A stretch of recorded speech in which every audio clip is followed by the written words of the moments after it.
Every blow of the pickaxe is a breath of the ancient world, a pain that never stops remembering. The hours all bled together, one endless cycle of pain and fatigue. Lift the heavy pickaxe, swing it against the rock wall, pick up the fragments, shuffle half a meter down the chain, and start again.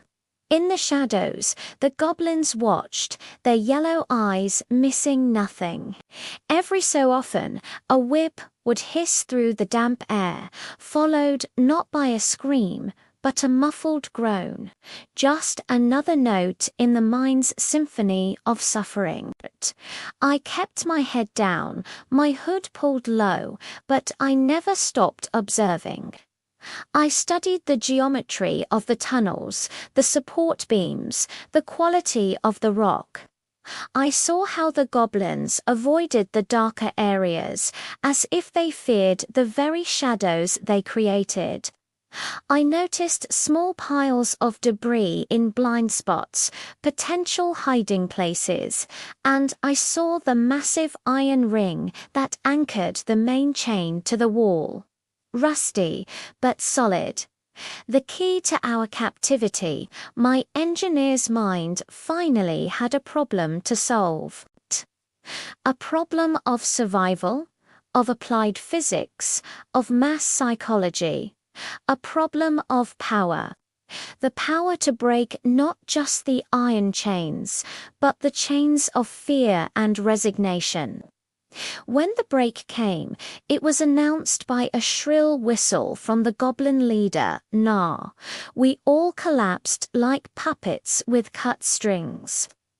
I slumped against the damp wall, my arms throbbing with a deep, dull pain.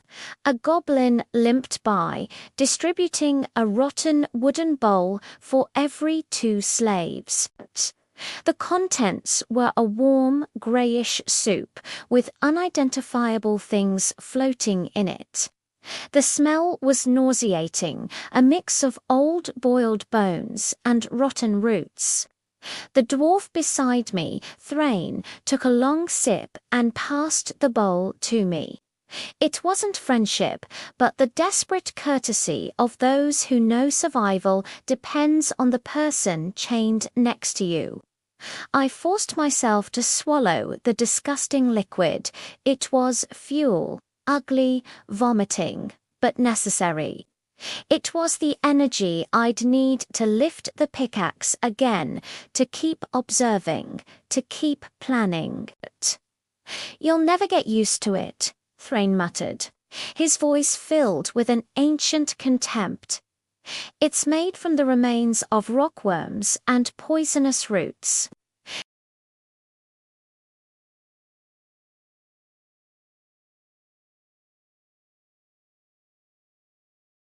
"How long?" I asked, my voice hoarse. Thrain understood. "I don't know any more. There are no seasons down here. No sun, no moon. Only this damned eternal darkness. I've seen hundreds die. Humans, elves, dwarves, but I resist."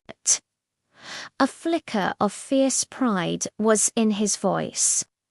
"I am Thrain, son of Thorin of the Deep Home lineage. The stone is in my bones."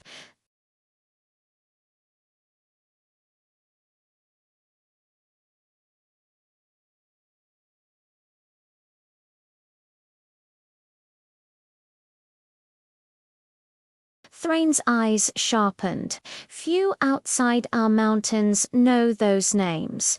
Who are you, human?" "A traveler," I said carefully.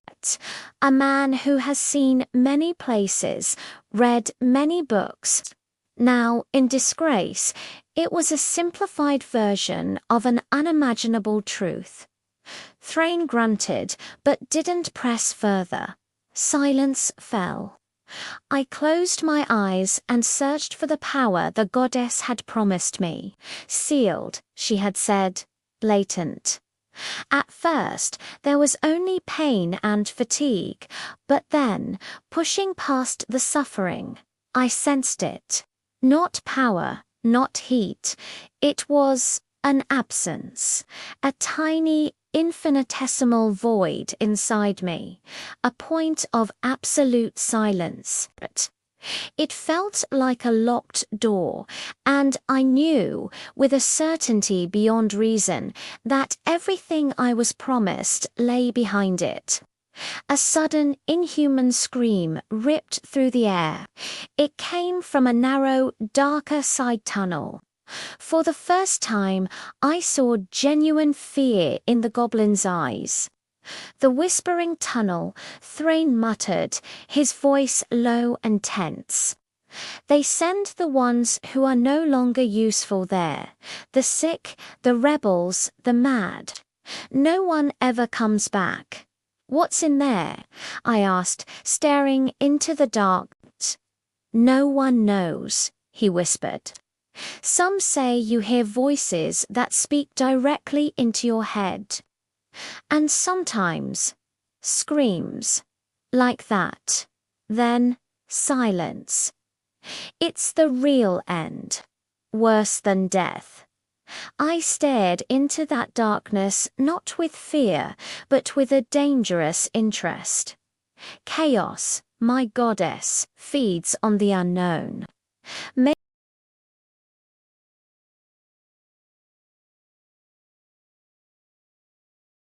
Na's whistle blew again. The break was over.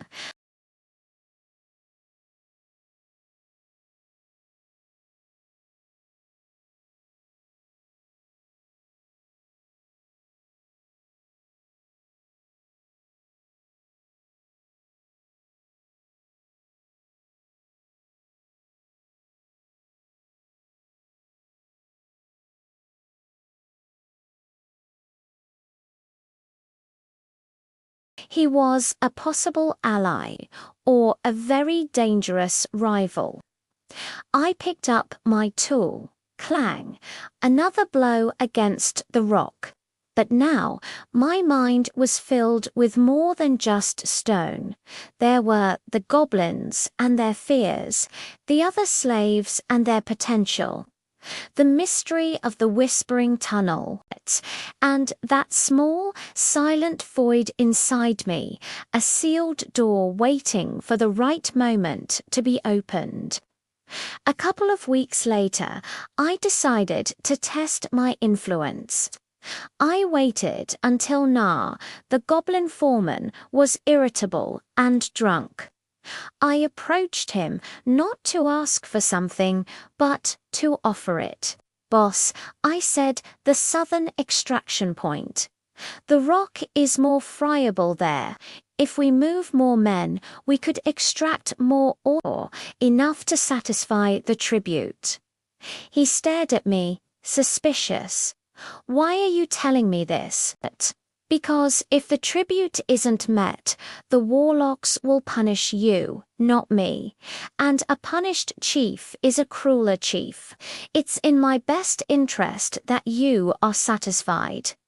It was a cynical truth a goblin could understand. He grunted and nodded. The next day, the workforce was moved, and it worked. Production increased. Na received a commendation. From then on, he looked at me with a glimmer of self-interested calculation. I had become useful. That night, I felt the void inside me pulse. My first conscious act of manipulating the Sisterman act of orderly chaos had nurtured my connection to the goddess. I was on the right path. The goblins started treating me with a wary respect, asking me where to dig if a pillar would hold. I gave them partial truths mixed with suggestions that would slowly weaken the mine's structure. Thrain, with his expert eye, became my silent accomplice. One evening, the elf I'd noticed, Lyrian, sat beside me. "You're not just serving yourself," he said. "You're building something." It was time to sow another seed. Escape is a child's dream, I answered. The goal is not to escape this place. It's to take control of it. The elf didn't flinch. And then, I said, staring into the darkness, the world. The words were insane, but my conviction made them credible. He nodded slowly. My name is Lyrian, Kaelin. It wasn't an alliance. Not yet. But now I had two pieces on the board. Thrain, the strength and knowledge of stone, and Lyrian, the elven cunning and perception. My new kingdom was taking shape in the deepest darkness of the world. That night, I dreamed. I saw the goddess of chaos walking through a field of dead stars. She smiled, the smile of a predator watching its prey. You planted the first seed, her voice whispered. But remember, chaos is not kind. Every step forward will have a price, and I will collect. Then the dream shifted. I was standing before the whispering tunnel. From inside came not a scream, but a song. A beautiful, terrible song of overlapping voices in forgotten languages. It was a call, a promise, and a threat. I woke up, my heart pounding. The void inside me was vibrating like a string stretched to its limit. I looked towards the cursed tunnel. I knew with absolute certainty I would have to enter it. My first real test of power wouldn't be in a moment of glory, but in the heart of the deepest darkness. The Song of Laments had called me, and I, the servant of chaos, could not refuse. Thank you for listening. If you want to follow Kellen's journey, make sure to subscribe for the next chapter.